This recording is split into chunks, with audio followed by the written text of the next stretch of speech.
سیدی، میں اکثر اس بات پر غور کرتا ہوں کہ انسان کے دل میں انجانے میں بھی تکبر کی باریک صورتیں موجود ہو سکتی ہیں۔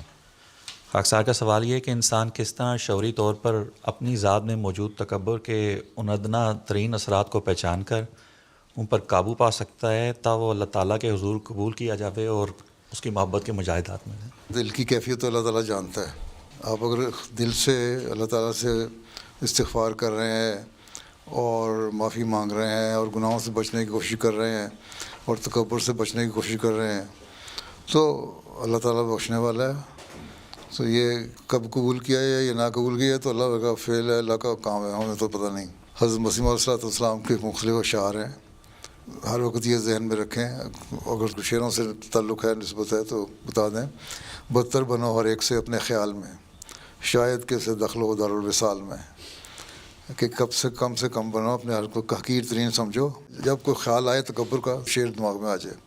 پھر دارالوصال کیا ہے؟ وہی اللہ تعالیٰ کے تعلق کا جو گھر ہے اس سے تعلق ملتا ہے۔ جب انسان عاجز ہوتا ہے تو بھی ہوتا ہے۔ اس لیے حضرت مسیح علیہ السلام کو بھی اللہ تعالیٰ نے جب ایک بحث میں آپ نے کہا کہ مخالف فریق صحیح کہہ رہا ہے، اللہ تعالیٰ کی رضا کی خاطر میں کہتا ہوں یہ صحیح کہہ رہا ہے اور مجھے کوئی ضرورت نہیں بحث کرنے کی، تو آپ کو الہام ہوا کہ تیری عاجزانہ راہیں اسے پسند آئیں۔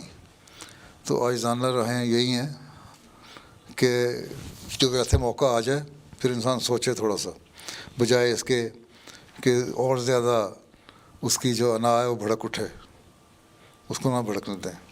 استغفار کرتے رہا، استغفار کرے انسان باقاعدہ تو کوشش ہوتی ہے کہ بچ جائے۔ دن میں ویسے بھی سوچتے رہے، 2-4 دفعہ ریپیٹ کرتے رہے ہر تھوڑے عرصے کے بعد، تو انسان کا ذہن پھر تکبر سے خالی ہو جاتا ہے۔ لیکن جہاں کوئی کامیابی ملی، جہاں آپ کی کہیں تعریف ہو گئی، جہاں آپ کو کوئی انعام مل گیا، اس پہ کہتے ہیں کہ یہ کوئی میرے علم کی وجہ سے، یہ میری بڑائی کی وجہ سے، یہ میری کسی خصوصیت کی وجہ سے ملا ہے، تو وہ پھر آہستہ آہستہ تکبر کی طرف لے جاتا ہے۔